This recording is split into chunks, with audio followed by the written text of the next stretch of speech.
Bismillahirrahmanirrahim. Assalamualaikum warahmatullahi wabarakatuh. Innal hamdalillah nahmaduhu wa nasta'inuhu wa nasta'dihi wa nastaghfiruh wa na'udzu billahi min shururi anfusina wa sayyiati a'malina. May yahdihillahu fala mudilla lahu wa may yudlil فلن تجد له وليا مرشدا. أشهد أن لا إله إلا الله وحده لا شريك له وأشهد أن محمدا عبده ورسوله أرسله الله رحمة للعالمين. اللهم صل وسلم وبارك على هذا النبي الكريم وعلى آله وصحبه ومن سار على نهجه واتبع سنته إلى يوم الدين. يا أيها الذين آمنوا اتقوا الله حق تقاته ولا تموتن إلا وأنتم مسلمون. Jemaah sekalian, tidak ada salahnya walaupun sudah masuk bulan Dzulqa'dah, karena ini pengajian pertama saya setelah Ramadan. Saya ingin mengucapkan untuk semua yang ada di sini, taqabbalallahu minna minkum shalihal a'mal. Mudah-mudahan madrasah Ramadan yang sudah kita lalui bersama, alhamdulillah kita bisa berpuasa 1 bulan penuh, bisa salat malam 1 bulan penuh. Ini karunia dari Allah Subhanahu wa taala. Quran sudah kita baca, zikir-zikir terbaik sudah kita lakukan, doa, munajat, permintaan sudah kita lakukan, infak sedekah, bahkan zakat sudah kita keluarkan. Mudah-mudahan semua itu diterima oleh Allah Subhanahu wa taala, dan semoga pula dosa-dosa kita dengan merespon semua proyek Allah di bulan Ramadan yang lalu sesuai dengan janjinya insyaallah, dan pasti dosa-dosa kita juga semuanya akan diampuni oleh Allah Subhanahu wa taala. Panjang umur semuanya insyaallah. Antum dengan akan dipertemukan lagi dengan Ramadan yang akan datang insyaallah. Akan Ramadan dan banyak Ramadan lagi. Amin Allahumma amin. Jemaah sekalian, kita masih membersamai kitab Tazkiyatun Nafs, suatu kitab yang menitik beratkan bagaimana kita semua bisa mengelola, merawat, menjaga dan membersihkan dan serta mensucikan hati kita. Hati yang kata Rasulullah SAW sebagai penentu baik dan tidaknya seluruh anggota tubuh kita ini. Kalau baik hati itu, insyaallah seluruh anggota tubuh kita akan baik. Tapi kalau rusak hati itu, tidak kita rawat, tidak kita jaga, maka akan rusak pula seluruh anggota tubuh kita. Kita sudah membahas macam-macam hati dalam Al-Quran. Ada qalbun salim, ada qalbun marid, ada qalbun mayyit. Masing-masing sudah kita gambarkan satu persatu. Lalu kemudian kita juga menjelaskan, mengkaji dalam kitab ini, menjelaskan dalam kitab ini tentang fenomena atau gambaran tanda-tanda hati yang sakit dan hati yang sehat. Sampai kemudian berkesimpulan rusaknya hati manusia ini karena banyaknya maksiat, dosa yang disengaja oleh manusia ini.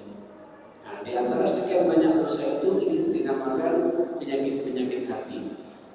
Dari sekian banyak penyakit-penyakit hati itu merujuk ada yang paling berbahaya yang kita kenal dengan istilah racun hati.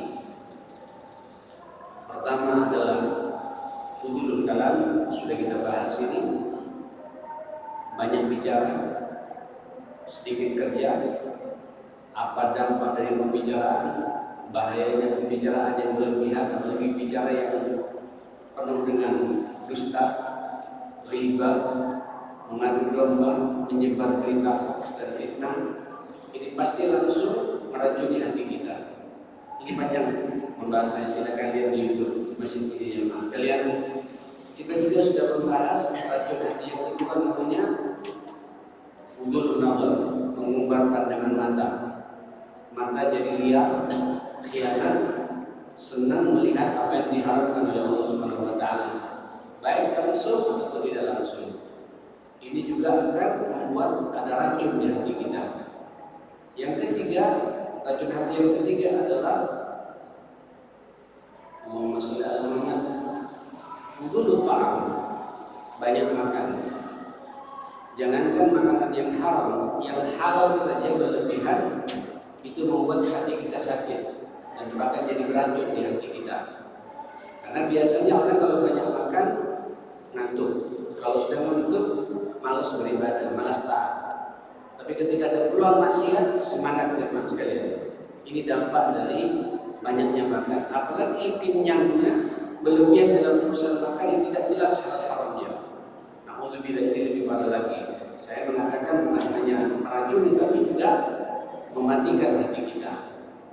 Nah, yang keempat adalah fudulul mukhalafah, berlebihan dalam pergaulan. Kalau bahasa singkatnya salah dalam memilih pertemanan, perkawanan. Jadi, ayo pandai-pandailah Bapak mencari teman, mencari sahabat. Pastikan sahabat kita itu sahabat yang menguatkan iman kita, sahabat yang bisa mensucikan dan membersihkan hati kita, sahabat yang bisa menasihati kita di saat kita lalai, sahabat yang ada kepastian kita tidak hanya bersahabat di dunia, tapi juga bersahabat sampai ke surganya Allah Subhanahu wa taala.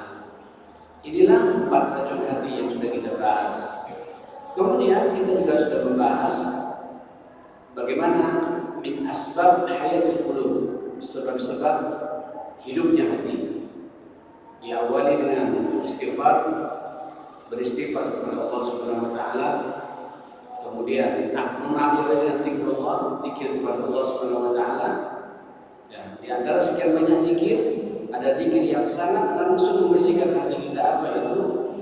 Ta'amul nama Al-Quran, interaksi kita dengan Al-Quran, membaca Al-Quran, mentilawai Al-Quran, akrab dengan Al-Quran. Tiada hari kecuali baca Al-Quran, pasti hatinya bisa jadi hidup. Yang ketiga, beristighfar. Istighfar adanya pengakuan akan salah dan dosa yang kita perbuat. Karena kita manusia, Bapak. Sebersih-bersihnya hati kita, seorang-orangnya kita, tetap kita manusia. Peluang maksiat itu selalu ada dalam kehidupan kita.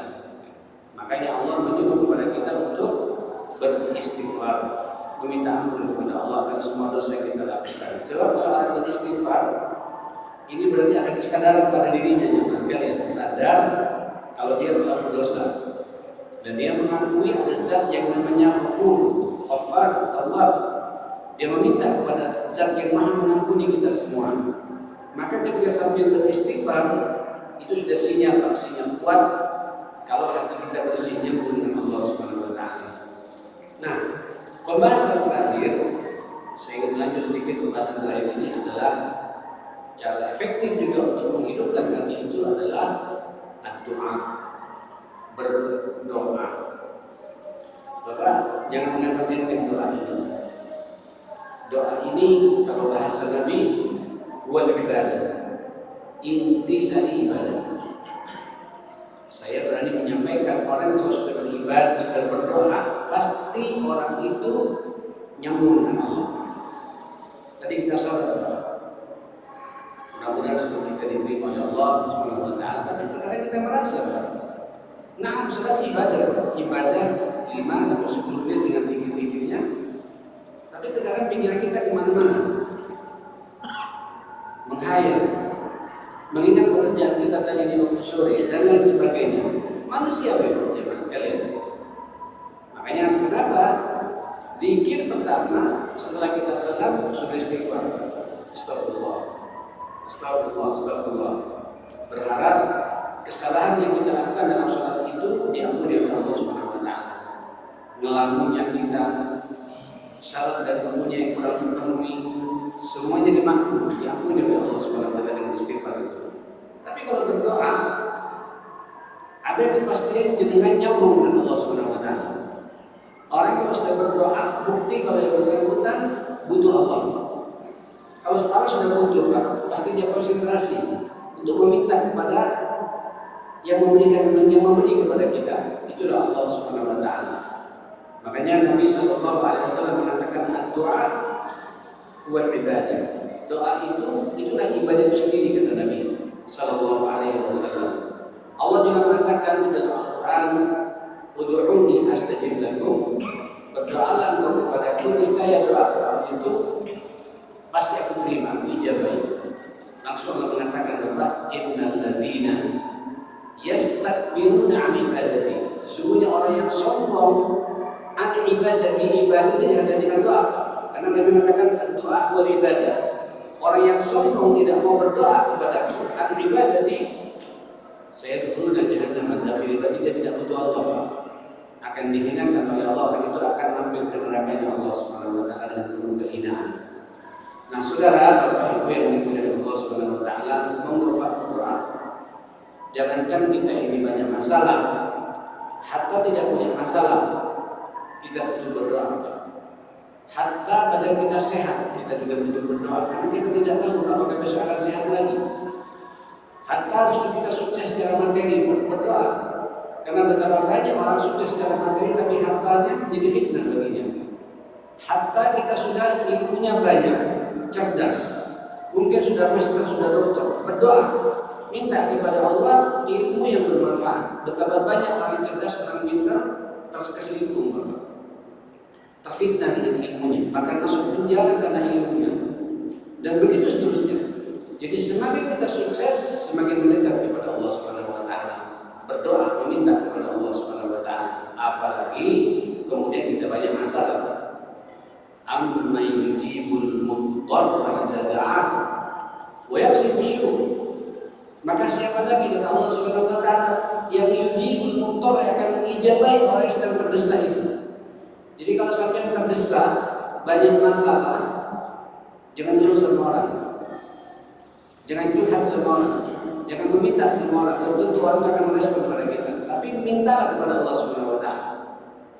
Tuangkan semua permasalahan kita kepada Allah Subhanahu wa taala. Kita kemarin sudah bahas, setiap muslim yang berdoa, asal ada kepastian ketika berdoa, tidak ada dosa yang dia nikmati, yang dia kerjakan, dan tidak terputus tadi silaturahim di antara kita, pasti doanya diterima oleh Allah dengan 3 kemungkinan. Langsung dijawab oleh Allah. Kalau tidak, akan diberikan nanti di surga di akhirat. Kalau tidak, sengaja oleh Allah, masalah-masalah, musibah-musibah di kemudian hari tidak menimpa kepadanya karena doa yang dia minta itu. Maka doa ini tidak ada yang konyol, Bapak. Asal syarat-syarat dan adat-adatnya sudah kita jaga. Kemarin kita juga sudah membahas bagaimana syarat untuk diterimanya doa. Ikhlas, dahulukan dengan amal saleh, dahului dengan amal saleh. Kemudian pastikan pula ketika berdoa apa yang kita makan, apa yang kita minum adalah rezeki yang halal. Ya, jangan sampai apa yang kita makan, kita minum dari sesuatu yang syubhat dan haram. Tidak akan diterima, tidak akan didengar doa kita oleh Allah Subhanahu wa taala. Dan yang keempat, jemaah sekalian, jangan lupa baca hamdalah dan salawat kepada Nabi Sallallahu Alaihi Wasallam. Izinkan saya melanjutkan. Apalagi dengan saat ini Bapak berada di momentum yang luar biasa. Sekarang berada dengan di pekan pertama bulan Dzulqa'dah. Bulan Dzulqa'dah, bulan Dzulhijjah, dan bulan Muharram ini 3 bulan berturut-turut dinamakan bulan mulia. Insya Allah seluruh amal soleh kita dilipat gandakan pahalanya. Sebagaimana dosa yang sampai kerjakan, yang manusia kerjakan, di bulan mulia itu juga akan dilipat gandakan pula siksa dan dosanya oleh Allah Subhanahu wa taala. Nah, saudara, biar lebih efektif lagi doa itu dalam agama kita, pandai-pandailah kita memperhatikan beberapa hal. Yang pertama dikatakan ayat as-sadah li du'aihi al-awqat asy-syarifah. Tolong diperhatikan ketika berdoa, manfaatkan waktu-waktu yang memang dimuliakan oleh Allah Subhanahu wa taala. Jadi dalam hidup dan kehidupan kita, jemaah sekalian, dalam keseharian kita ini, kita tahu kan ada hari, ada pekan, ada bulan, ada tahun, Bapak. Semua ini adalah makhluk Allah waktu ini, ciptaannya Allah Subhanahu wa taala. Nah, di antara sekian banyak waktu-waktu ini ada waktu-waktu Pak yang sangat istimewa di mata Allah Subhanahu wa taala. Sambil manfaatkan waktu itu untuk berdoa kepada Allah Subhanahu wa taala. Kapan itu? Termasuk hari Jumat ini, Bapak. Sekarang sudah masuk Sabtu ini. Dalam istilah itu mulainya waktu Pak dari maghrib, Pak. Dari malam Jumat sampai tadi sore itu sampai 24 jam berdoa didengar oleh Allah Subhanahu wa taala. Sayyidul Ayyam, sebaik-baik hari dalam satu pekan itu namanya hari Jumat, sampai oleh Allah Subhanahu wa taala di dalam Al-Qur'an ada surah namanya surah Jumat. Ini menunjukkan betapa mulianya hari ini.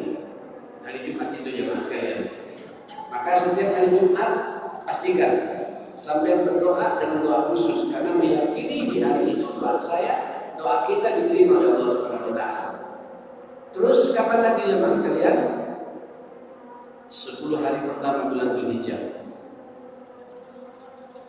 Sampai Allah bersumpah, wal fajri wal layalin ashr, demi waktu fajar. Pak, fajar subuh sampai berdoa itu diterima oleh Allah Subhanahu wa taala. Ada pula ketika orang mengatakan para firman wal asr, disebut Pak waktu asar. Walaupun asar secara khusus dalam asar, tapi wal asr, maka doa ketika waktu asar juga diterima. Saya berharap sekalian, tolong jenengan ketika habis sholat subuh dan habis sholat asar jangan terburu-buru. Dua waktu ini dua waktu yang sangat dinamakan atma. Mansalal atma tadakal jannah. Orang yang memperhatikan sholat subuh dan sholat asar tepat waktu, apalagi berjamaah di masjid, pasti masuk surga. Allah Akbar. Memang Pak, dua waktu ini sibuk-sibuknya kita dan terlenanya kita.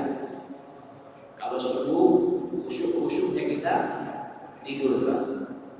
Kalau asar, semangat-semangatnya kita bekerja untuk menyelesaikan pekerjaan. Terus dipanggil oleh Allah Subhanahu wa taala. Sampai respon, sampai berdoa di dua waktu ini, asar dan subuh, insya Allah kalau sebenarnya terbiasa tiap hari, sekali waktu doa kita pasti didengar oleh Allah Subhanahu wa taala. Oke. Jumat pastikan pula subuh dan asarnya. Kemudian apa lagi jemaah sekalian? Waktu sahur, yaitu setengah jam sebelum subuh. Karena Allah mengatakan wabil ashari hum yastaghfirun. Di waktu sahur itu berdoalah, minta ampunlah kepada Allah Subhanahu wa taala. Ini banyak di antara kita kadang-kadang habis sahur tidak angkat tangan. Ya. Atau sampai tidak puasa, kami bangun sholat malam setengah jam, setengah 4, ada jeda waktu Pak seberapa jam, dari mulai jam 4 sampai ada dikumandangkan sampai berdoa 10 menit cukup itu kalian. Pas ada kepastian doa kita pasti didengar oleh Allah Subhanahu wa taala. Kemudian di bulan Ramadan Pak, kemarin sudah kita lewati ya, Ramadan itu berapa? 24 jam selama 30 hari. Apalagi di bulan Ramadan, di hari Jumat, pas waktu subuh atau waktu asar, terus di waktu sahur juga, di momentum Ramadan. Allah Akbar. Itu luar biasa ya Mas kalian. Jadi sampai seriusin Pak. Jadi ketika berdoa, pandai-pandailah memperhatikan waktu yang memang Allah membuka lebar-lebar untuk menerima doa kita, untuk mengijabai doa kita, kata Nabi Sallallahu Alaihi Wasallam. Oke.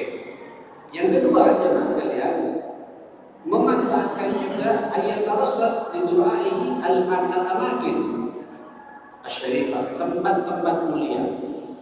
Apa tempat mulia ini?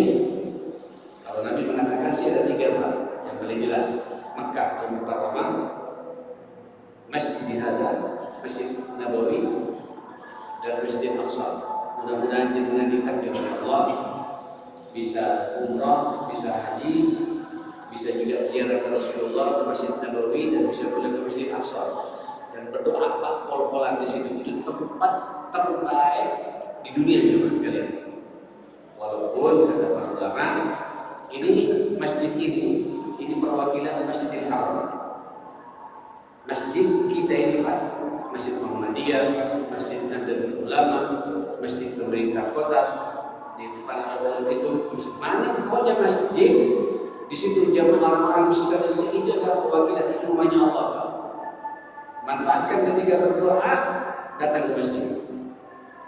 Kata Rasulullah sallallahu alaihi wasallam dalam hadis yang lain, "Idza kharaja ila al-masjid fa huwa qabilun 'ala Allah." Orang yang keluar menuju masjid, orang itu dalam jaminannya Allah Subhanahu wa taala. Apa yang dia minta pasti didengar oleh Allah Subhanahu wa taala. Makanya jenengan sekalian kalau masih merasa banyak masalah, Bapak, selain memanfaatkan waktu-waktu tadi, cobalah datang ke masjid, Pak. Baru diwudu. Waktunya kapan saja. Salat tahiyatul masjid sampai mojok atau depan mihrab ini, angkat tangan sampai. Ini rumahnya Allah.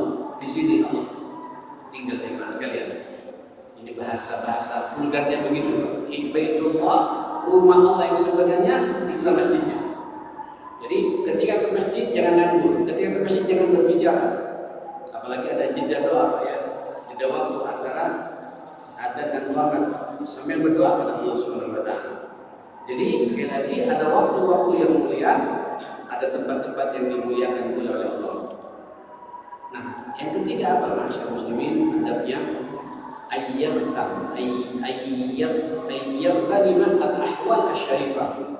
Pandai-pandailah juga dengan memanfaatkan situasi, Pak. Kondisi di mana kondisi itu dimuliakan oleh Allah Subhanahu wa taala. Ini situasional. Kapan itu jemaah sekalian? Dikatakan dalam kitab ini nuzulul matar, ketika turun hujan. Ini mohon maaf, banyak di antara kita Bapak ketika turun hujan sampai diam. Bahkan ada yang cemberut, Pak, turun hujan lagi. Padahal hujan itu rahmat.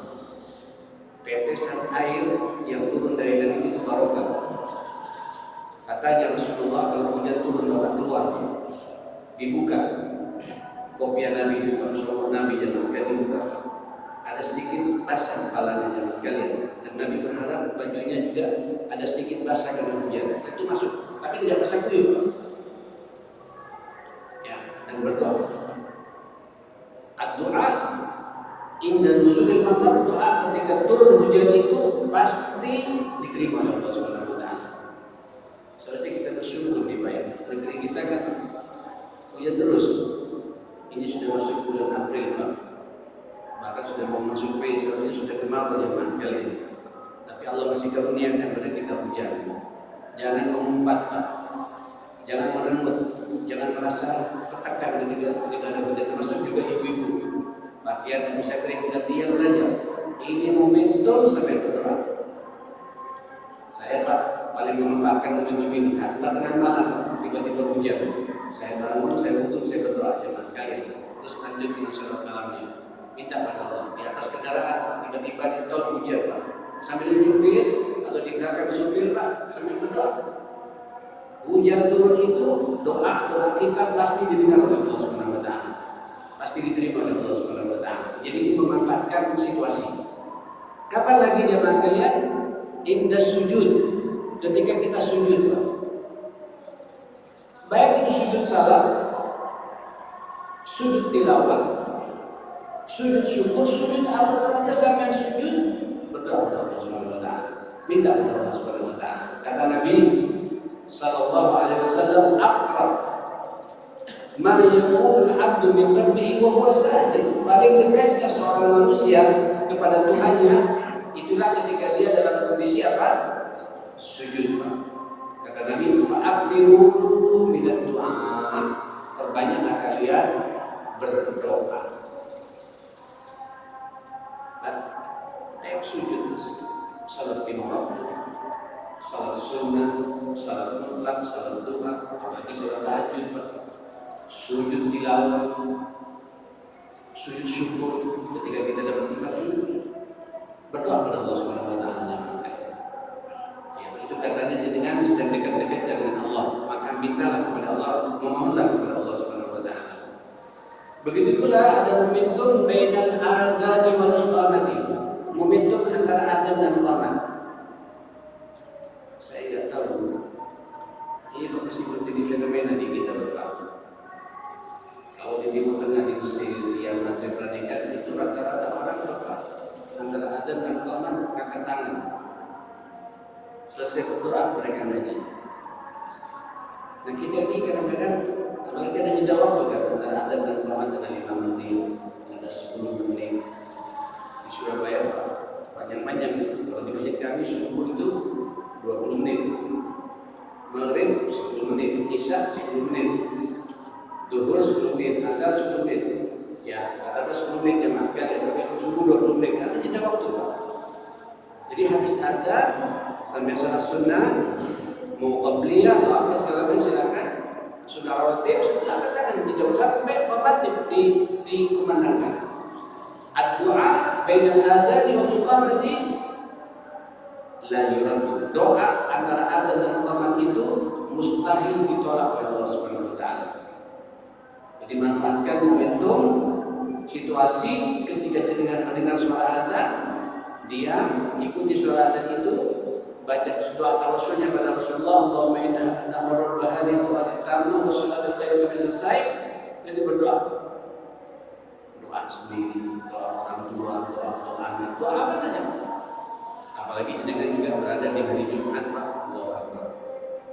Dengar suara adzan di hari Jumat, subuh lagi Pak, di dalam masjid juga. Waduh, itu momentumnya semua ada di sekalian. Tempatnya tepat, waktunya tepat, momentumnya juga tepat. Terus berdoa kepada Allah Subhanahu wa taala. Insyaallah semua doa kita akan diterima oleh Allah Subhanahu wa taala. Berikutnya ada ma'asyiral muslimin ayyajzima bil doa. Ketika berdoa itu yajzim, serius. Jangan asal-asalan. Ya. Wa yuqin bil ijabah, dan meyakini bahwa doanya itu diterima. Sampai jangan berprasangka buruk kepada Allah ketika berdoa. Diterima enggak ya? Pastikan diterima. Ana inda dzanni abdi bi, aku ini berada pada prasangka hambaku. Falyuhsinu dzanna billah, maka berprasangka baiklah kalian kepada Allah. Jadi setiap berdoa apa pasti diterima. Kemarin saya sudah menyampaikan ya, la yad'ul muslim bida'watin laysa fiha ithmun wa la qati'ata rahim illa aqallahu biha ihda thalath. Tidaklah bagi seorang muslim ketika dia berdoa dengan doa terbaiknya, yang penting ketika dia berdoa tidak ada dosa yang dia nikmati. Pastikan Pak tidak ada dosa sampai sudah beristighfar dengan dosanya itu, meninggalkan betul dosa itu, dan tidak terputus dari silaturahim satu sama lain. Pastikan pula ketika berdoa saya tidak punya musuh.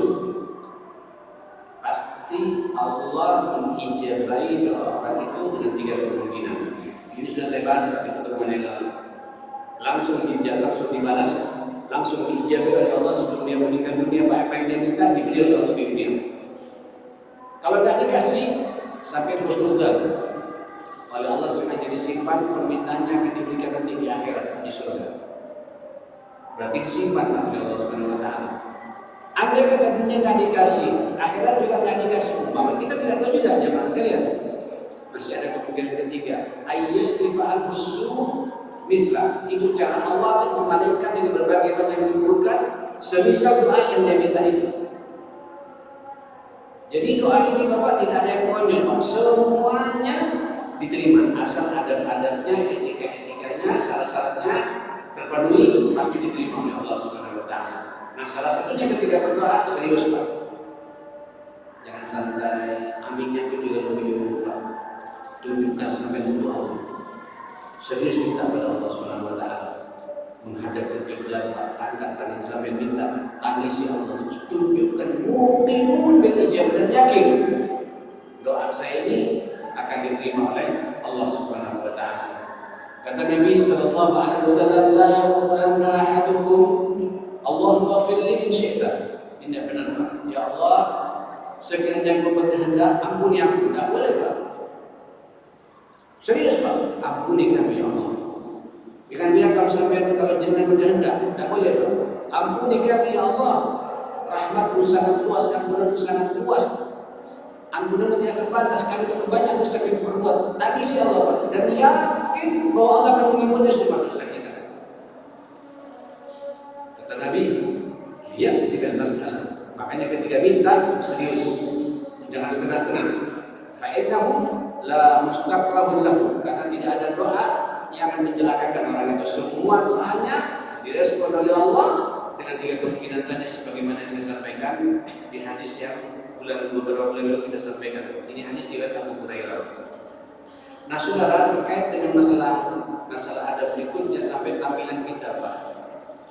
Tolong Bapak ketika sampai berdoa, sampai sedang menghadap Allah, ya, meminta kepada Allah. Bukan minta kepada Prabowo, Pak. Ya, bukan minta kepada Jokowi, bukan minta kepada Pak Bupati atau gubernur, tidak, tapi minta kepada Allah Subhanahu wa taala. Tunjukkan Pak performa kita ya para sekalian. Ayo bersuci, ya, berwudu Pak, minimal seperti itu. Menghadap ke kiblat sebagai tempat pemersatu kita menghadap Allah Subhanahu wa taala, ya. Terus ulang-ulang Pak doanya. Kalau agak serius diulangi sampai 2-3 kali. Ini menunjukkan keseriusan kita minta kepada Allah Subhanahu wa taala. Setelah itu jangan lupa kata para kakak Bapak ketika berdoa, pujilah Allah Subhanahu wa taala. Pak, jangan langsung minta Bismillahirrahmanirrahim, ya Allah. Muqaddimah Pak. Alhamdulillahirabbil alamin. Puji Allah. Hamdan syakirin, hamdan na'imin, hamdan yuwafi ni'amahu wa yukafi mazidah. Ya Rabbana lakal hamdu, lakal syukru wa sana'u kama yanbaghi li jalali wajhika wa 'azimi sultanik. La ilaha illa anta subhanaka inna kunna minadh dhalimin. Terus puji lagi Pak. La ilaha illa anta subhanaka, masuk jiwa. La nusi thana anta kama athlaita 'ala nafsi. Tidak ada yang bisa pantas dipuji kecuali Engkau sebagaimana Engkau memuji pada dirimu sendiri. Pak, angkat Allah, kemuliaan Allah Subhanahu wa taala. Puji Allah. Setelah itu bersalawat kepada Nabi sallallahu alaihi wasallam. Nabi yang telah menyelamatkan kita, Pak. Nabi yang telah mengingatkan kita, yang membawa agama yang sangat indah pada kita seperti ini. Allahumma shalli ala Muhammad wa ali Muhammad kama shallaita alaihi. Apalagi sampai bersalawat, Pak, seakan-akan sampai sedang ada di raudhah.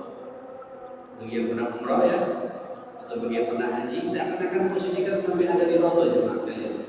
Di sebelah kiri dengan ada Rasulullah sallallahu alaihi wasallam. Bersalawat, satukan hati kita Pak dengan Nabi. Ya Allah, Allahumma salli wa sallim ala habibika Muhammad, ala rasulika Muhammad, ala nabiyika Muhammad, wa ala alihi wa sahbihi wa tabi'in bi ihsan ila yaumil. Baru setelah itu Pak sampai minta kepada Allah Subhanahu wa taala. Thumma yusammi hajatihi. Kemudian disebut Pak hajat-hajat kita. Minta apa saja, minta apa saja. Selama kita tidak minta maksiat kepada Allah, semua permintaan kita akan direspon oleh Allah Subhanahu wa taala, akan diijabahi oleh Allah Subhanahu wa taala. Ya, minta kepada Allah Subhanahu wa taala. Ya, pakaian yang rapi Pak, sarung yang rapi, dalam kondisi bersuci menghadap ke kiblat, apalagi sebelum sudah baca Quran, bersalawat kepada Nabi, baca hamdalah, minta kepada Allah Subhanahu wa taala, dan sampai harus yakin aku sudah tumpahkan semua isi hati kepada Allah Subhanahu wa taala. Nanti lihat Pak bagaimana Allah memberikan responnya kepada kita. Kadang Pak tidak dikasih di dunia, tapi kita dikasih ketenangan batin. Alhamdulillah, istri semakin dekat dengan jenengan, anak-anak semakin hormat pada kita. Ya, walaupun secara materi kita biasa-biasa saja. Minta lagi Pak besok. Dan Allah tidak pernah bosan untuk menerima permintaan kita. Kita ini Pak kalau minta sama orang sekali 2 kali jenuh Pak, bosan, malu. Tapi kalau sama Allah tidak perlu malu. Hatta jutaan kali permintaan kita, Allah tetap akan merespon. Itu menunjukkan keseriusan kita kalau kita butuh Allah Subhanahu wa taala. Nah, saudara yang dimuliakan Allah Subhanahu wa taala, berikutnya dikatakan dalam kitab ini, ketika berdoa Pak, jangan menggugat Allah. Saya sudah berdoa, saya ini kurang apa? Saya sudah berinfak, saya sudah tahajud. Sebelum saya berdoa, 1 juz Al-Quran saya baca. Saya juga ada istighfar. Kok nggak diterima? Nggak boleh. Husnudzan saja. Dikatakan dalam kitab ini, la yanbaghi ta'ajjul al-ijabah. Tidak boleh, tidak sepantasnya sampai tidak cepat langsung direspon. Berarti sampai mengingat oleh Allah. Allah tahu betul Pak, kapan akan diberi oleh Allah. Momennya tahu betul. Wala yaqulu da'utu wa lam yastajib. Jangan sampai orang kata-kata saya sudah berdoa, kurang apa saya, tapi tidak ada respon dari Allah Subhanahu wa taala. Kata Nabi, yustajabu li ahadikum ma lam yu'ajjil. Pasti doa-doa kalian akan diijabahi oleh Allah kalau kalian tidak terburu-buru. Karena ada sebagian kalian mengatakan da'utu wa lam yastajib. Saya sudah berdoa tapi tidak ada respon. Tidak ada respon oleh Allah Subhanahu wa taala. Maka sampai husnudzan, tidak dikasih di dunia, saya punya deposito di akhirat. Di akhirat saya tidak dikasih, mungkin Allah ingin menyelamatkan saya di dunia ini, Allah akan menjaga saya. Jadi Pak, optimis saja apa yang sampai kita pasti diterima oleh Allah Subhanahu wa taala. Saudara, saya tidak ingin berpanjang-panjang. Saya kebetulan ada tamu Pak ketemu. Kalau boleh saya simpulkan jemaah sekalian, apalagi dalam kondisi kita saat ini, ke depan ini Pak, tantangan dan semakin kecil, masalah akan semakin ringan. Kata Nabi, la ya'ti zamanu ila ummati illa walladhi ba'dahu minhu. Tidak akan datang satu masa kepada umatku kecuali masa-masa berikutnya yang akan semakin dahsyat. Ujian dan permasalahan yang kita hadapi, Pak, optimis sampai dunia Allah. Hatta pelaku dosa besar sekali. Saya pernah mengatakan kemarin, hatta kita pernah bunuh orang, jangan putus asa karena rahmatnya Allah. Hatta mohon maaf, alhamdulillah kita alhamdulillah ada di antara manusia ini yang pernah zina, pernah LGBT, pernah korupsi barangkali, pernah nyakiti orang, pernah apa saja. Jangan putus akan rahmatnya Allah. Jangan putus asa akan rahmatnya Allah. Innahu yaghfiru dzunuba jami'an. Qul ya ibadiyalladzina asrafu ala anfusihim. Katakan ya Muhammad, buat hamba-hambaku yang melampaui batas, jangan putus asa karena rahmatnya Allah. Innallaha yaghfiru dzunuba jami'an. Sesungguhnya Allah mengampuni semua dosa-dosa kalian. Mari kita berdoa. Bismillahirrahmanirrahim. Alhamdulillahirabbil alamin. Allahumma shalli ala sayyidina Muhammadin wa ala ali sayyidina Muhammad. Allahumma inna nas'aluka al-istiqamata والثبات في الأرض والعزيمة على الرشد ونسألك الشكر لنعمتك وحسن عبادتك ونسألك قلبا سليما ولسانا صادقا ونسألك بالخير ما تعلم ونعوذ بك من شر ما تعلم ونستغفرك لما لا نعلم إنك أنت علام الغيوب. اللهم يا قاضي الحاجات في حاجاتنا، اللهم يا ميسر الأمور يسر أمورنا برحمتك يا أكرم الأكرمين. ربنا هب لنا من أزواجنا وذرياتنا قرة أعين واجعلنا للمتقين إماما ومقيم الصلاة ومن ذريتي وذرياتنا جميعا ربنا وتقبل دعاء. اللهم ربنا اغفر لنا ولوالدينا وارحمهم كما ربنا صغارا. وصلى الله على سيدنا محمد وعلى آله وصحبه وسلم تسليما كثيرا. الحمد لله رب العالمين. Saya mohon maaf semuanya. Subhanallahumma wa bihamdik, asyhadu an la ilaha illa anta, astaghfiruka wa atubu ilaik. Mohon izin. Assalamualaikum warahmatullahi wabarakatuh.